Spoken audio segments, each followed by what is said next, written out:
All right, great. Well, welcome everybody. We're really excited about today's Radio Shop chat. I'm Nick Lanneman. I'm a professor of electrical engineering at the University of Notre Dame, and I'm sort of the ringleader of the Spectrum X team, which is trying to bring these kinds of chats together. Just for context, Spectrum X, there's many familiar faces here, but also some new faces. And so let me do a quick intro that Spectrum X is a team of 27 universities that is really trying to shape the way that we do research, education, workforce development, and innovation and commercialization around spectrum-dependent systems here in the US. And a big part of what we're trying to do is just understand what the problems are and foster a sense of community and more open dialogue between different communities that don't tend to talk to one another as much as perhaps we need them to. And so with that in mind, the goal of this session in particular is to really understand, create the opportunity to understand how people who are working spectrum policy in Congress, specifically congressional committee staff members, how they look at spectrum policy, what issues are at the front of their minds, how they go about getting information from academics and researchers like ourselves, so that we can open up this dialogue and keep it vibrant going forward. So we're really, really happy that Olivia Trusty and Kate O'Connor have agreed to join us today. We're going to have kind of an open conversation to give them a chance to introduce themselves, their background, what they've been working on related to spectrum policy, and what they're anticipating they're going to be working on related to spectrum policy, and how we might be able to help. We have a number of questions that we've prepared in case they need some nudging from us, but we're hoping that the dialogue will open up pretty quickly. If you have, as the conversation goes on, if you have questions, you're welcome to enter them into the chat, and I will try to moderate those questions and sequence them. But one thing I want to stress is that we operate these Radio Shop chats under Chatham House rule, which means that we can learn useful things from this, but whatever we learn, we don't attribute to our panelists as we go out. So maybe we have to find some other verification of those pieces of information if we need them. With that being said, I'm just going to go ahead and quickly check the time, make sure that we're keeping on schedule. Again, we're really excited, and what we thought we would do is give both Olivia and Kate a few minutes to introduce themselves, help us understand the committee in the context in which they work in the House and Senate, respectively. Maybe I'd like to probe them a little bit to say, how did you land, what did you study, and how did you land at the forefront of spectrum issues in your current jobs? And so you can each take up to 10 minutes if you want to kind of share your background and things that are of interest, and then we'll start to go into some more detailed Q&A if you're both okay with that. So first of all, let me go ahead and start off with Olivia Trusty, who's Policy Director for the Senate Committee on Commerce, Science, and Transportation. Take it away, Olivia. Okay, great. Well, thanks, Nick, and I appreciate the invitation to chat with all of you today. So as you mentioned, I am Policy Director for the Senate Subcommittee on Communications, Broadband, and Media. I think that's how it's called this today. The name has changed over time. But in this role, I oversee all broadband policy for Senator Wicker on the committee. And so Spectrum obviously is a part of that. We're in the midst of an infrastructure debate with the White House. And so we've been talking a lot about broadband infrastructure policy. For Senator Wicker's part, he is focused in large part on closing the digital divide. He hails from Mississippi. And so there are a number of Mississippians and others across the country who lack access to reliable high-speed internet. And so that's been one of his priority issues for us to try to tackle. And that, in his mind, starts first with having accurate broadband maps. So I'm sure we can talk about that a little bit later. But that's generally what I do as a policy director for the committee. Prior to that, I was in his personal office for about a year and a half, where I handled the same issues. I also handled the consumer protection portfolio, which doesn't really overlap with telecom policy, but there's a lot of tech issues wrapped up there. So it was a natural fit to come to the committee to handle both of those portfolios. Before that, I was in the House. I spent about 3.5 years on the House side about 1 year in a personal office for a congressman from Ohio, where I handled telecommunications issues. And then I went to committee, the Energy and Commerce Committee, where Kate now is, handling consumer protection issues. Before that, I was in the private sector. So I spent about 3 years at Verizon, where I focused on various public policy issues as it relates to the business. And before that, I was at Quest Communications, which is now CenturyLink. So I got to learn a lot about legacy telecommunications issues and the baby bells. But before then, I went to the University of North Carolina at Chapel Hill, where I studied poli-sci. I knew nothing, nor did I care anything about telecommunications issues. And then I went to Georgetown for a master's degree in American government. But when I got a job at Quest, that really piqued my interest in telecommunications, which I've stuck with over the past decade or so. And I've landed here. So that's all to say that working for Senator Wicker is a real treat and a privilege. He is a great individual who really does care deeply about all of these issues, especially spectrum policy, which I know we'll talk about a little bit more later. But you're constantly learning a number of different things. I don't have the education background in telecommunications policy, but good people like Spectrum X and universities, academia, industry, expert agencies have been critical to my own understanding and of the policy and of the technical aspects of what is required to make communications networks work and thrive in the United States and around the world. So that's a brief introduction, and I'll turn it over to Kate. Thank you, Olivia. And let me just stress, Kate is the chief counsel, and I hope that we have accurate information. Maybe things are changing, hopefully not too much, but chief counsel for the Subcommittee on Communications and Technology within the House of Representatives, Committee on Energy and Commerce. That is correct. It's a mouthful. Just to echo Olivia's thanks. Thank you for having me here to speak to you all today. I guess I'll go opposite of Olivia. We sort of flip-flopped in our careers, in our career path, so it kind of works out this way. So I was a public policy major at the University of Chicago, and I actually came straight out to DC after graduation to start working in the Senate. I started as an unpaid intern for Senator Kirk from Illinois, I'm originally from Chicago, so he was my hometown senator. And then shortly thereafter, I joined Senator Sullivan's team when he was elected into Congress in 2014. So I joined him in the beginning of 2015 and was with him as he grew his office. I was one of his first non-campaign hires. So I sort of handled all different issues. I actually came out to DC hoping to work on education policy. I wrote my thesis in college on the Alaska education system and policy implications, that sort of the challenges, I guess, that they faced. So I came out, worked with the senator on those issues, and was also working on commerce issues at the time since he was on the Senate Commerce Committee. So about a year into working for the senator, his legislative assistant, who was primary on handling telecom issues, left. And since I had been working on those issues, they handed me the portfolio. But the more I got involved and learned, as Olivia said, there are so many experts and resources that congressional staff have, which we're very fortunate about. But the more I learned about telecom issues, the more I just really loved doing telecom. I thought that they were all kind of cutting edge, and anytime that there was a policy change, you could see an impact to industry, which I didn't recognize quite as much in the education and healthcare space, which I had also done, just because they're such bigger and I guess older institutions. So anyway, I worked for him for about 3.5 years and was working on the with the Senate Commerce Committee on those issues. Loved it. And then in 2018, I went over to NTIA. And I was there for about 2 years. I started in their Office of Congressional Affairs and eventually became Chief of Staff. So that's really where I learned a lot about spectrum policy. That I'm sure you all are familiar, but the Institute of Telecommunication Sciences is under NTIA. And so they are amazing engineers and were very, very, very patient in explaining to me a lot of the technical aspects that come along with making spectrum available and how spectrum policy implicates the ability for them to do their jobs. So I did that until 2008, end of 2018.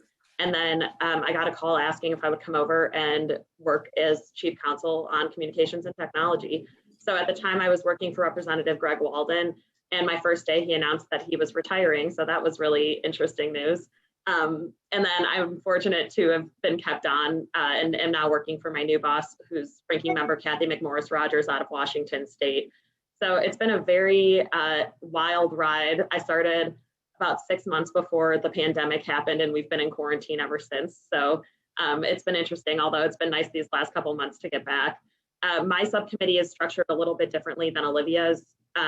We oversee the FCC and NTIA, and then I do not handle the subcommittee, which is a little bit more, it's more broadly, I guess, tech focused.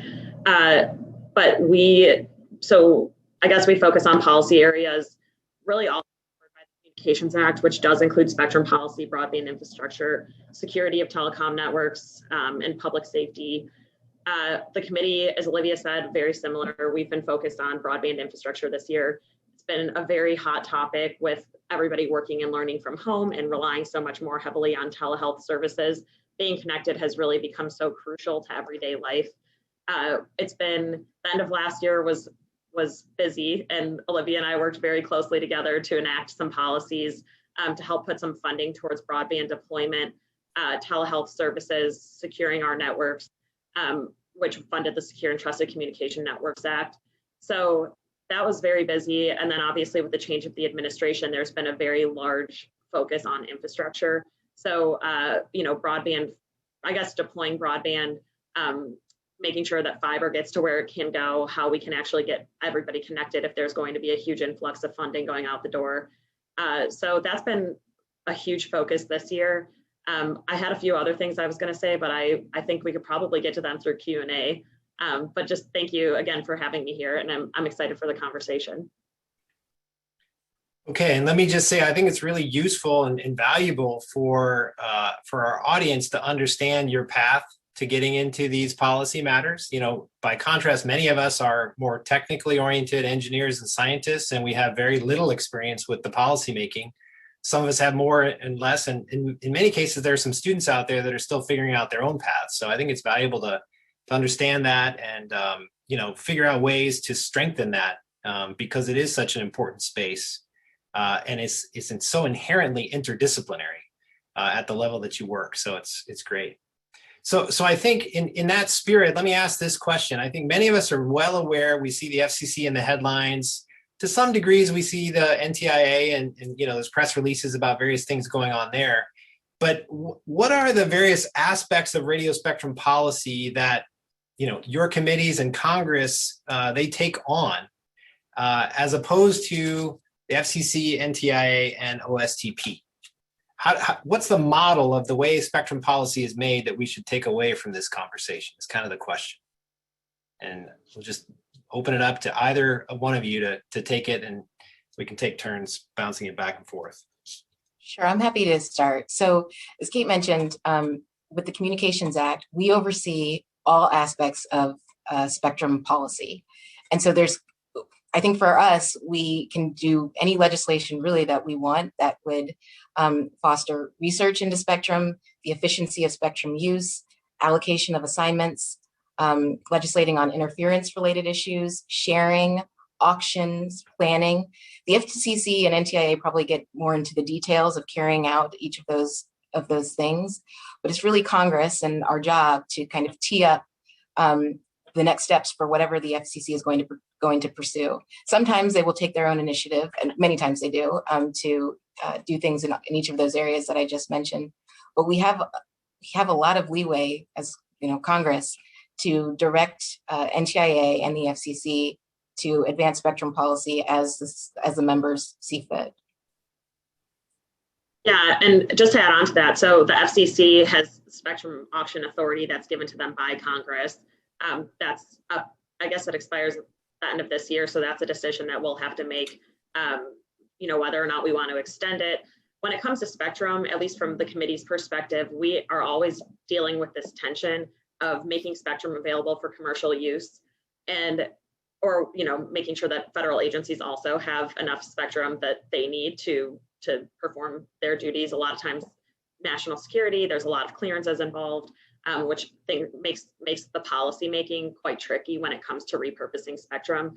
I would say, as Olivia said, I think she did a great job of explaining what Congress can do, which is pretty much anything, but we do rely a lot on the FCC and NTIA's experts to be making these decisions. So when we were talking about the technical backgrounds and the engineering studies and tests that need to be done, we're not the ones doing that. We rely on these agencies to actually do that research, perform those tests, and then come to us with those results and be able to explain what they mean. So there's always this constant tension that we're trying to balance to make sure that our policy agenda fits both sort of what the private sector expects and needs in terms of spectrum resources, but also making sure that the agencies have what they need and that we're always kind of advancing and making sure that there's spectrum available when it needs to be. Okay, great. And let me just stress to the audience, you're welcome to start, inserting questions and comments. We have a handful of questions that we prepared ahead of time and shared with the panelists so that they could be prepared for them. I'll moderate, but I certainly don't need to, dominate this conversation from the point of view of the team. So we hope you get engaged here as we continue along. So we heard you mention a lot about broadband infrastructure. And of course, to deploy more and more broadband infrastructure, we're going to need more and more spectrum. And there's been various spectrum auctions. But we're kind of curious, as you may know, Spectrum X is focused on not just 5G and surrounds, but we're also very interested in scientific use of spectrum, defense use of spectrum, trying to be a common resource for these very disparate use cases of the spectrum. And so we're curious to know what other spectrum policy issues are you anticipating that Congress and ultimately the FCC and NTIA are going to have to take on here in the next few years? So Kate alluded to this when she talked about the tension. Spectrum management has been a really big issue as of late. Historically, spectrum policy has been bipartisan. But over the last couple of years, we've seen more high-profile public disputes over who gets what and how they get it and what the conditions are surrounding it. And so resolving spectrum management, I think just generally is going to be really important to inform how future spectrum policy is addressed.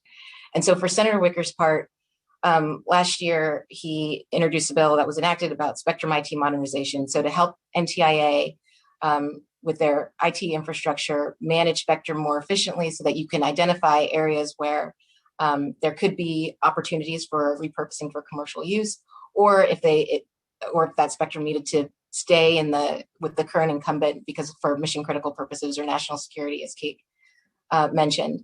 We've also, Senator Wicker also introduced a spectrum MOU bill that would have the FCC and NTIA update their spectrum management memorandum of understanding, which hasn't been updated since 2003, which is a long time ago. So it's those kinds of process details that are really important to resolving so that, as we talk more about bands that need to be identified or could be identified for clearing or use purposes or research, et cetera, it just makes those conversations a little bit easier if everybody understands more definitively what their roles are.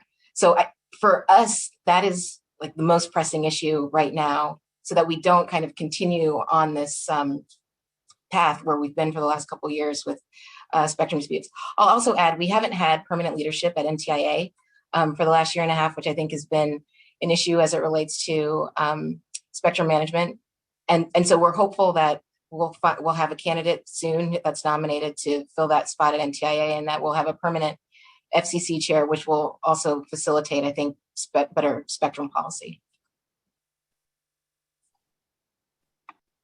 Thank you, Olivia. I just see a note here that Kate's internet, here we are talking about broadband, and her voice disconnected, so she's trying to get back in. So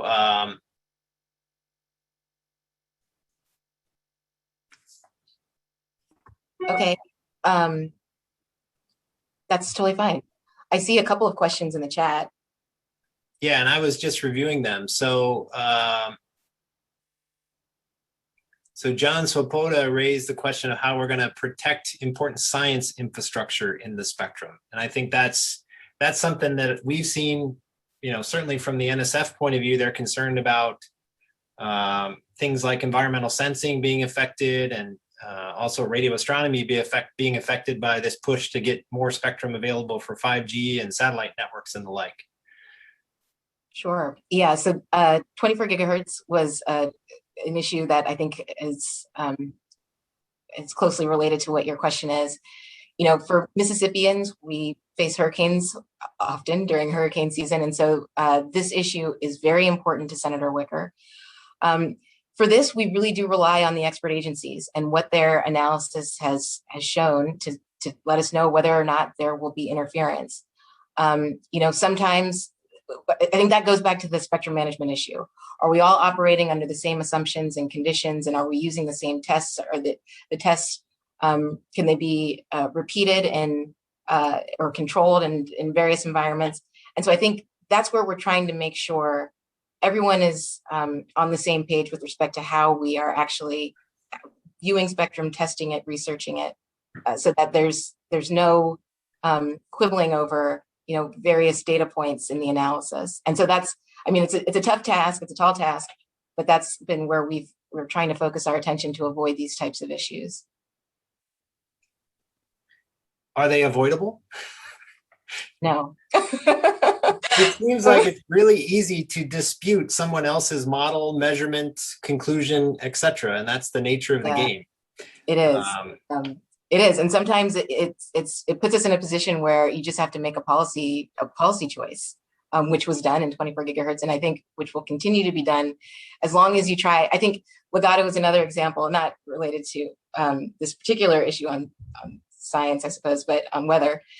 But you really have to choose between, well, whose data is more correct, and the FCC, for its part, they voted 5-0 in favor of whatever Legato's position was, but also impose a number of conditions to make sure, or to try to protect surrounding operations. And so sometimes I think that's going to be the outcome. Some will be happy about it, others will not, and that's politics for you. It's the way these things go. Yeah. Let me just double check. Kate, are you able to get back, or were you able to get back in? I thought I saw her name briefly, but it looks like she's gone again. Okay. Hopefully she will be able to get back in. So Anant Sahai Anant, if you want to go ahead and ask your question, you should feel free to ask it yourself. I won't try to paraphrase for you.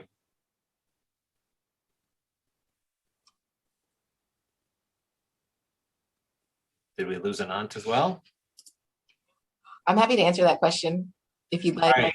Just in case everybody can't read it, Anant from UC Berkeley says, how do congressional staff and indirectly legislators come to understand the potential emerging or nascent technologies? For example, new technologies that create new win-win ways to get around some of these disputes to which you were alluding here previously, Olivia.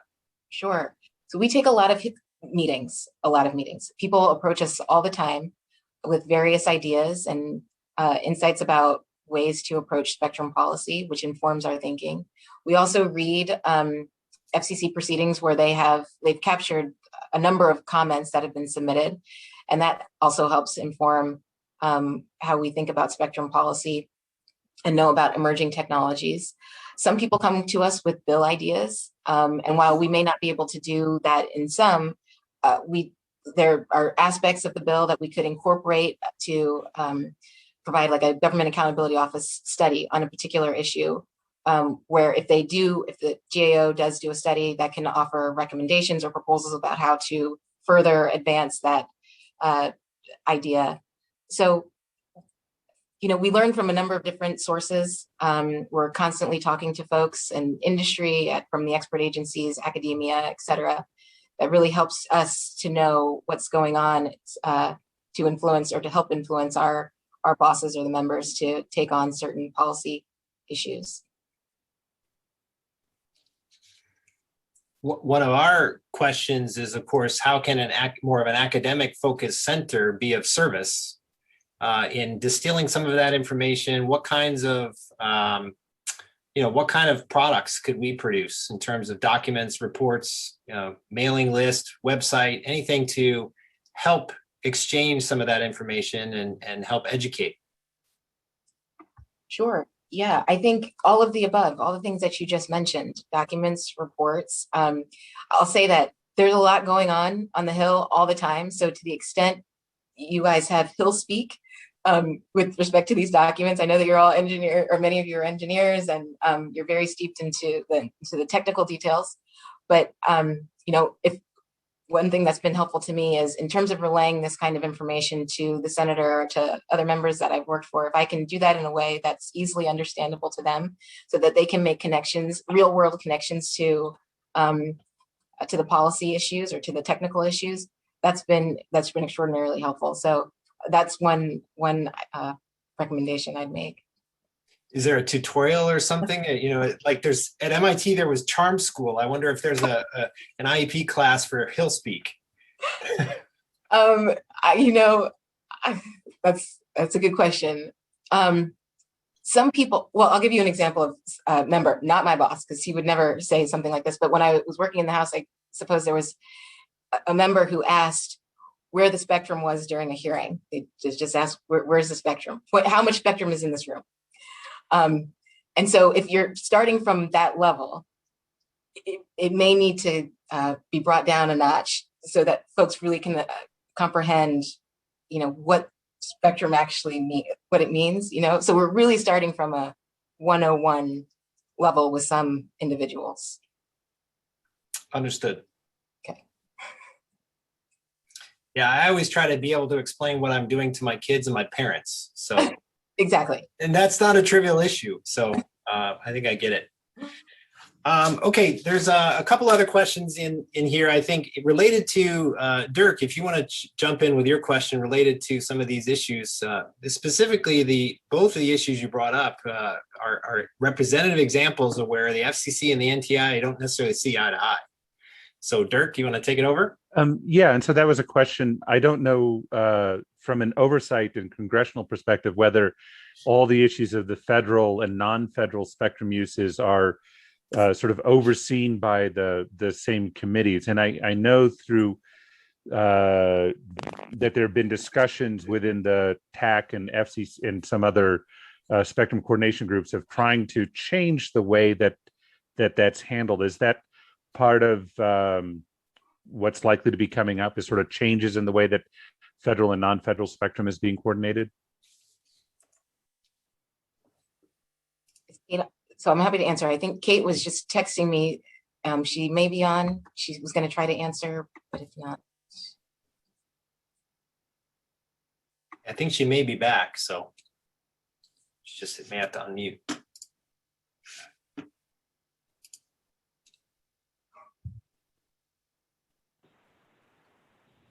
Can you hear me? Yes. Yes. Oh, good. Okay. Sorry about that. My internet connection, somebody should fix that. So on the non-federal, I heard the question, the non-federal, federal side, we oversee all of that under our subcommittee's jurisdiction. So at least as we're having these conversations, even if the process were to change as to how the FCC and NTIA work with each other, or if the process somehow changes and they take on different responsibilities, from a Hill perspective, they both would still fall under our jurisdiction. So we have the power to make those changes without it affecting any other agency's jurisdiction, which is something that we often struggle with on the Hill.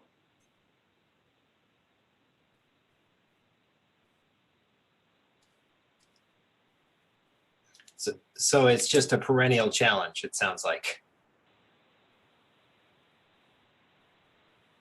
Did you want to add anything to that, Olivia? Yeah, Kate. Well, Kate is absolutely right. We do have other committees with spectrum equities. So the Armed Services Committee, which oversees or has jurisdiction over the Department of Defense, they are very interested in spectrum policy, especially as it relates to repurposing federal spectrum. And so my boss has the distinct privilege of serving on both Commerce and Armed Services. And so he has to be very sensitive to and mindful of all of the equities at stake with respect to legislating or any actions that the FCC or NTIA may take on spectrum policy. And so, yes, the Commerce Committee over in the Senate, we have jurisdiction over both non-federal and federal spectrum policy matters. But we do have to keep in mind other committees who have an interest, and given some of the different procedural rules over in the Senate, it's very difficult to move as a Commerce Committee alone on spectrum policy without at least checking in with the other committees and feeling out their potential issues. So it really is as complicated as it seems to be from the outside. Yes. It Delicate is. consensus, a lot of understanding everyone's concerns and integrating them. Okay. Wow. Well, thank you for all you do. There's also, Go ahead. there's also just something to add to. Olivia brought up a really good point. There's a reason why, at least on the Hill perspective, that no single committee that oversees a single agency that uses spectrum actually does it. So our responsibility is to balance these interests with the private sector, with the other agencies, what they may need. But if defense, for example, which this is something that comes up every single year, regardless of the politics, even before spectrum was really as, I guess, in the press as it is today, there is interest in making sure that, and having the Armed Services Committees oversee DoD spectrum. That is something that has been tried from a policy level. It's never passed. But if they're overseeing DoD spectrum, then should the House Science Committee be overseeing NOAA spectrum? It becomes a very different balance, because now there's a bias towards making sure that spectrum is available for DoD and all of DoD's purposes, or NOAA and all of NOAA's purposes. But then there's nobody really there to talk about IoT and Wi-Fi and how we are actually repurposing spectrum or putting pressure on these agencies to use their spectrum more efficiently. And that actually, this has already been very educational. So there are many committees that we ought to be aware of, and maybe start to understand some of the players on those committees to develop these kinds of conversations with. Maybe we can find out from you offline which of those committees are the ones that make the most sense. Obviously, this one is these two committees are great ones to start with, but I heard Armed Services, Science. What are the other? Sorry, I may not have been clear. So we have full jurisdiction over all federal and non-federal spectrum. So we are the point people on all spectrum. Okay, I misunderstood. I guess I was just explaining the reason for that is because we do not oversee agencies that actually utilize spectrum for certain technologies, which puts us in the perfect position to strike those balances that Olivia was talking about. And that structure is similar or different on the Senate side? Similar. So yes, the Commerce Committee is the point. It's the point on all spectrum policy matters. It's just that, as we've discussed, others have equities in spectrum policy, and so our hope is that they would work through NTIA, who is the manager of all federal spectrum, which is under the jurisdiction of the Commerce Committee, to make sure there's like a consensus view among federal users that need to be balanced with the commercial side. So, okay. And again, engineer, trying to learn how the political system is working. Yeah. Checks and balances everywhere from the sound of it. That's right. Great. Let's see. So Susan has a question about differences you're expecting to see with the Biden administration as compared to the Trump administration. Anything that policies that will remain consistent across the two? So I can start with that one. Having come from NTIA, I guess, under the Trump administration, I think something that's really interesting about spectrum policy is usually when we're fighting, I guess, for lack of a better word, or making these decisions, it's very much less Republican versus Democrat as, I guess, affected party versus affected party. It's a lot about balancing interests, but I wouldn't say that there's necessarily a strong left side, a strong policy that the Democrats always go for or that Republicans always go for. I think for the administration, out of the Trump administration, they had put out a spectrum roadmap and sort of gave some guidance about different types of actions that the agencies were taking, NTIA, DoD, NOAA, to repurpose spectrum or make sure that their spectrum is being used more as efficiently as possible. They're looking for areas, new technologies. I know under the Trump administration, or I guess during the Trump administration, but they announced the 3.5 CBRS sharing technologies. That was new, that was innovative. We, at least, and Olivia, I don't know if maybe I've just missed it, but I have not actually heard anything about spectrum policy under the Biden administration so far. Their focus has primarily been on broadband infrastructure, and something that we've been pretty concerned about as this goes forward. My boss, and I know Olivia's boss does too, but they represent extremely rural areas. So when we're talking about connectivity, we think that my boss, I don't want to speak for Senator Wicker, but my boss thinks that there needs to be a mix of both fixed and wireless technologies, at which point spectrum does come into play, especially mid-band, as we're talking a lot more about the propagation characteristics between that and high band or millimeter wave. So it's been interesting because there has been a massive focus on fixed infrastructure by the Biden administration, which sure, when we talk about broadband connectivity, maybe it's more reliable and preferable, but in a lot of these areas, there's really not going to be an economic case to serve these constituents with fiber technology. So it's been interesting. I'm not really sure what the final product will end up being, but that's certainly a concern that we've been paying attention to. Yeah, I agree with a lot of what Kate said. With respect to the Biden administration's White House or their infrastructure proposal, I think one of the things that was notable to us is that there was no reference to 5G or mobility.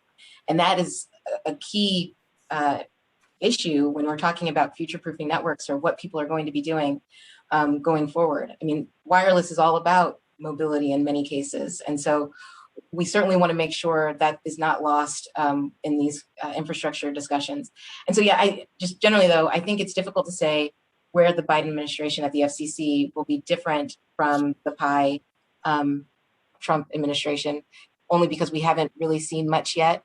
They've been finishing off or closing up items that were left over from PI. So 5.9 was in the Federal Register recently, 3450 to 3550, which Kate's boss, former boss, took the lead on in setting up the auction for later on this year. And then C-band relocation effort, making sure that all happens smoothly. There's also only 4 commissioners at the FCC, and so that could be stalling additional activity on spectrum policy. And as I mentioned earlier, there's no permanent leadership at NTIA, which may also create some delays with respect to any real spectrum activity. But I think, our hope is that the FCC and NTIA, to the extent it's able to, will continue to take an aggressive approach to meeting the demand for commercial spectrum, but also preserving spectrum as necessary for those mission critical uses by federal agencies. So we'll see. I think time will tell. We expect to get some notice, I think, before August about a permanent chair at the FCC, a permanent administrator at NTIA, and I think that will largely inform what spectrum policy will be occurring under the Biden administration.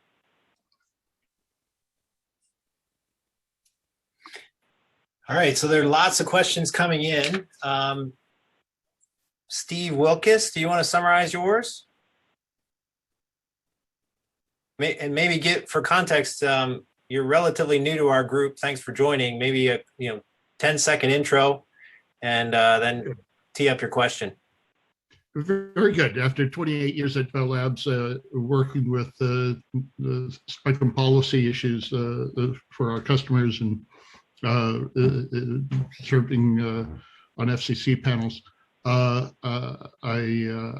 now am a manager of a company that's invested in spectrum.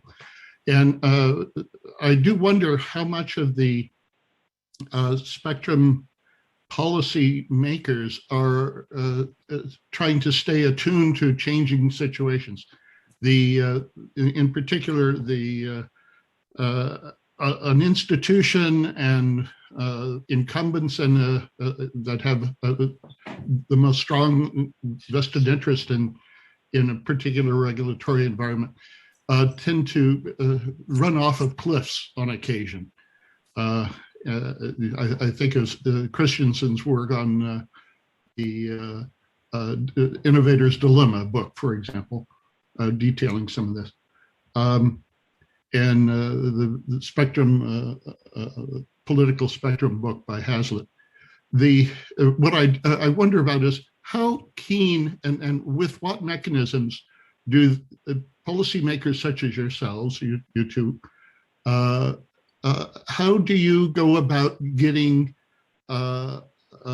input from universities or from people that are less entrenched in their interests and more broadly looking at changing situations in the marketplace?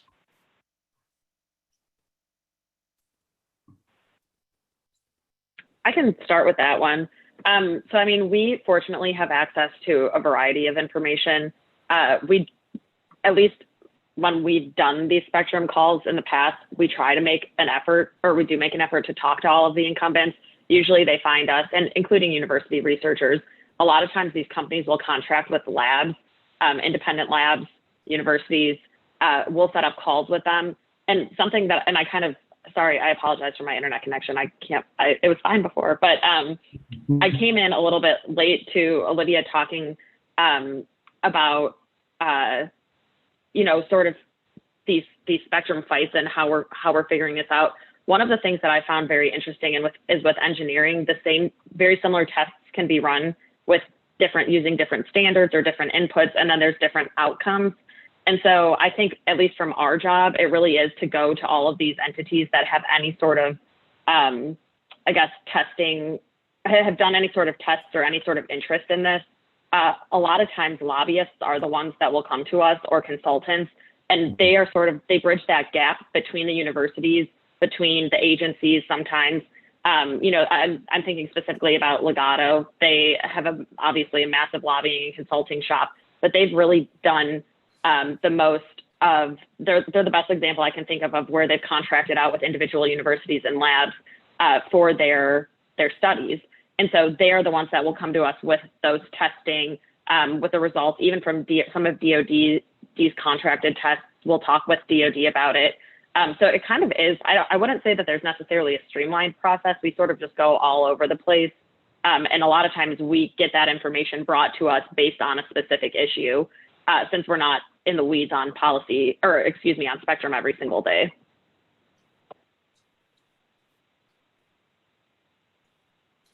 Yeah. Want to add to that, Olivia? Yeah, sure. I was thinking, I think with respect to the first part of the question, or part of it about market forces, the Congressional Budget Office is also a really good resource, and they help provide us with insights about what's going on in the marketplace and how Spectrum is being valued. And so that is also informative to our work when we're thinking about various bans and what policies to incorporate into legislation.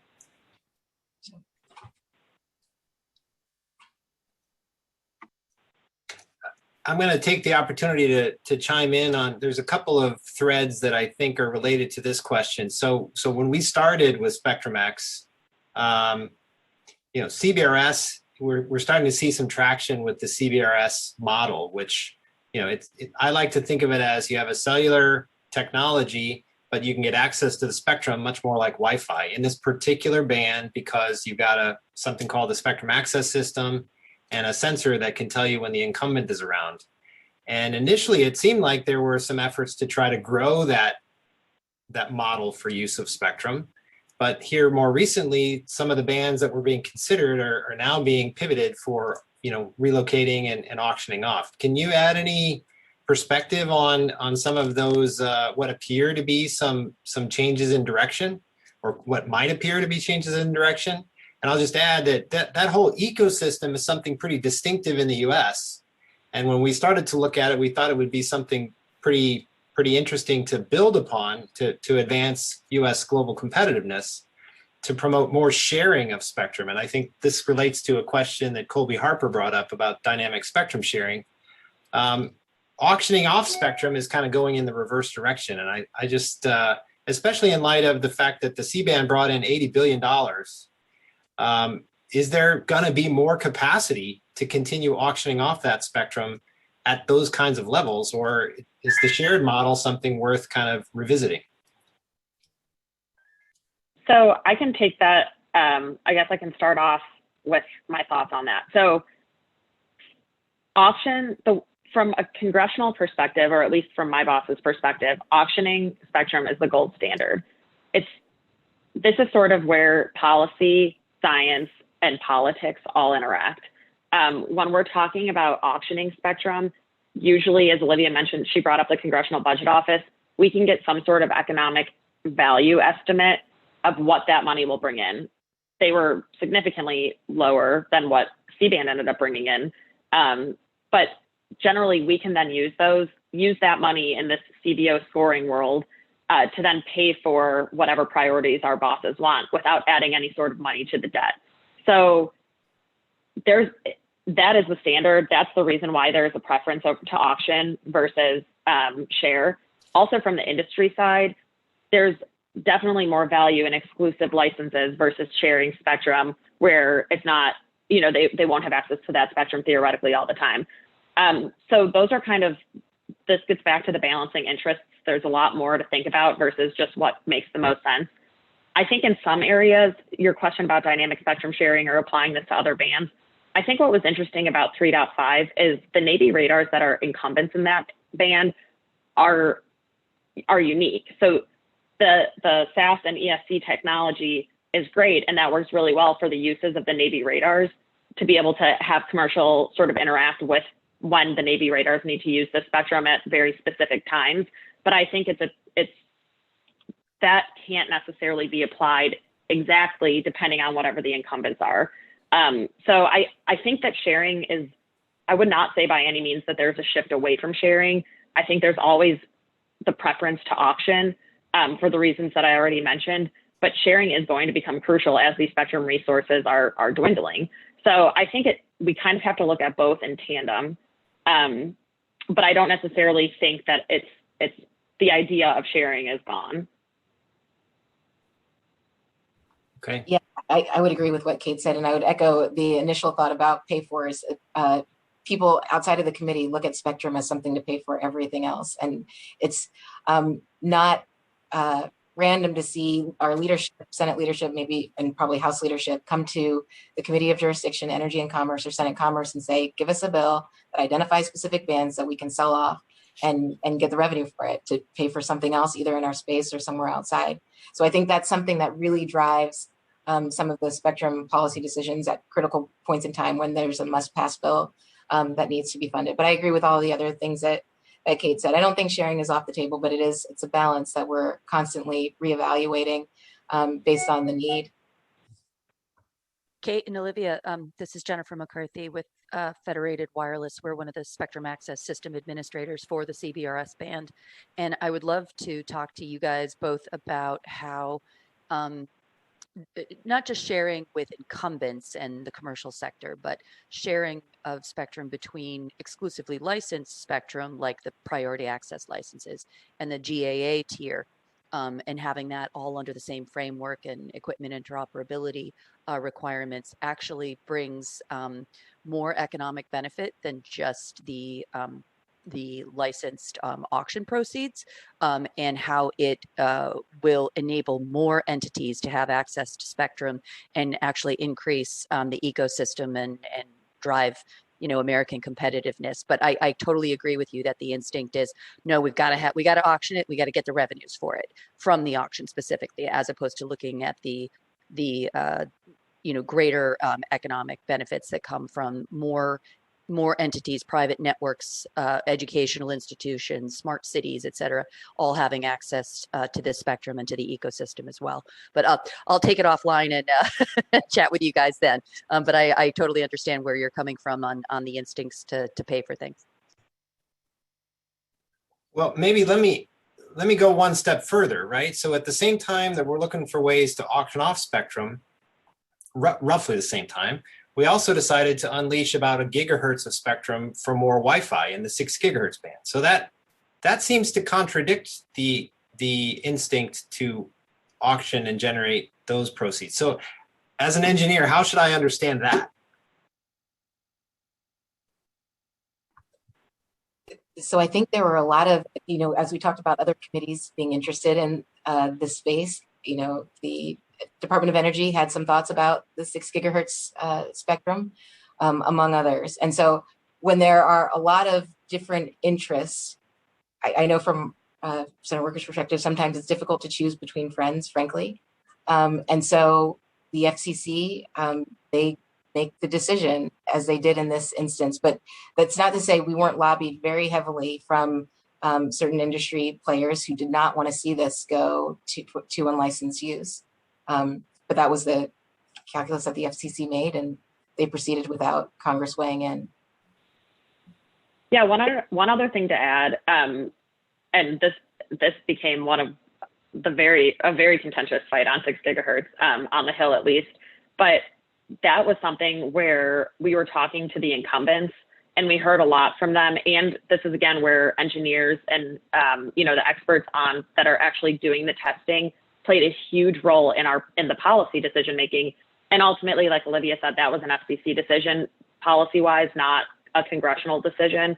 But just the way that the science sort of turned out, it made more sense to make that band designated for unlicensed versus trying to find a place to relocate the incumbents. There's some really sophisticated calculus here that I don't know that I can write down. It's how the sausage is made. So I wasn't going to go that far, but I'm glad that you phrased it that way. it's how it works. Okay. Every time you think there should be a simple solution, there's another interest that comes along that we have to account for. I mean, on the upside, it keeps us in business, so that's a good thing. Let's see. So there's a couple more questions in the chat. I don't want to dominate this. Mike Honig, do you want to jump in with your question? I was just wondering how your committees view the value of unlicensed spectrum versus licensed. I understand that this is a decision that the FCC makes, but I'm also wondering about the path toward that goes towards these decisions. There are different lobbying groups that are on the side of unlicensed, say Google, at least in the past, maybe not today, but several in special interests that are lobbying for unlicensed, but other interests that are lobbying for license. So I'm wondering how, if you can comment on how the committee views sort of the path towards these decisions, or if that's something that you sort of stay away from.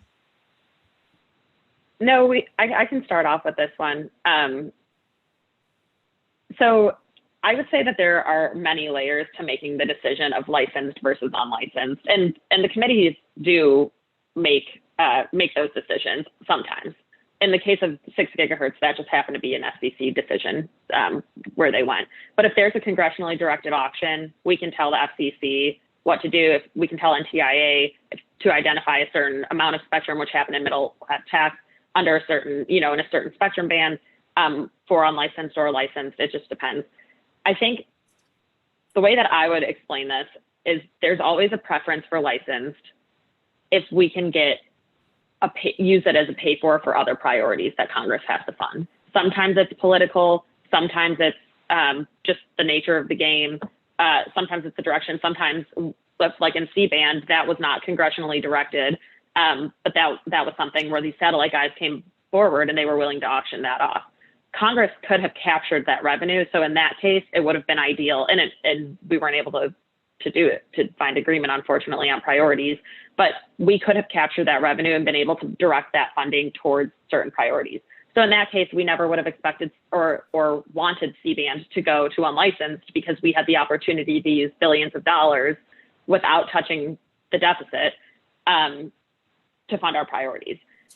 Sometimes, though, the economics don't work out, especially if the incumbents in there, the cost of relocating them is significantly higher than what is estimated to bring for the auction to bring in. And sometimes unlicensed makes more sense. So even in the business case, like for 6 gigahertz, there was probably a way to do licensed, but the cost benefit analysis was not enough for Congress to intervene. So I think it just depends. So yes, there are always lobbying groups that will lobby on license. Like Olivia mentioned, 6 gigahertz turned very contentious. They're always going to lobby for license because that's best for their business model. Google, Comcast will almost always lobby for unlicensed because that's good for their business model. And it's up to us to work with the agencies, the engineers, and frankly, these industry groups to hear where they're coming from and figure out what is actually best for our bosses and the policy landscape. I don't know if I did a good job of explaining that though. Olivia, feel free to correct me. No, yeah, no, I think you captured it all. It really depends. It's a case by case basis. And I don't think we go in saying, okay, this much unlicensed, this much licensed, or no unlicensed and only licensed. It really depends based on the band that's at issue, and who's coming in and telling us various things. And it's really a decision up to the boss that we help to inform him with how this will impact, closing the digital divide, economic activity, post whatever the action is. And so it depends. Sorry, Nick, I feel like we're not giving you definitive answers, but it's well, it just goes to show that, instead of having any kind of textbook, we have to have these interactions, right? We have to sustain these kinds of interactions. If there are bands that you're thinking about that you can share with us, maybe that's a great way to, I just noticed the time, we've got about 2 minutes left. If you're comfortable sharing with any bands that we ought to be taking a look at to see if we have any creative ideas that we want to bring back your way, that might be a good way for us to wrap up. Any bands on the horizon where people are asking questions about what to do with them, or trying to nudge in one direction or the other? I think the latest ban, the first thing that comes to mind is 4.9. And the FCC just, I think, paused what they were working on to allow for more feedback and input. But I will also take that back to see what more we can do there. As I mentioned, I think at the top, spectrum management, the process is where we're primarily focused right now, just to avoid these kinds of public disputes. And I think that will really help with the aspects of all the other spectrum policy if we can, to some extent, resolve the fighting between NTIA, the FCC, and really all the other federal agencies that are involved in this issue area. I will also just throw out that recently DoD has said that they've started to look at 3.1 to 3.45. Since there's such a push for mid-band spectrum right now, just that is definitely something that I think in the next couple of years will become at the forefront, that band. That's one we've kind of flagged as well. And in fact, that was related to my question about CBRS expanding down into that band. All right, well, it is the top, we're very close to the top of the hour. I want to say on behalf of everyone in Spectrum X and all of our friends that have joined us, thank you to Kate and to Olivia. It was really great for you to make time to spend with us and help us understand how complicated your day-to-day jobs are. And let me just say, if you ever need an academic team to help weigh in and give you our perspectives on such things, we're here for you. I will definitely take you up on that. Yeah, same. With that being said, let me thank the audience for joining. It's our biggest one yet, so thank you very much. And we'll add you to the mailing list and keep informed of our future events. Stay well, everyone.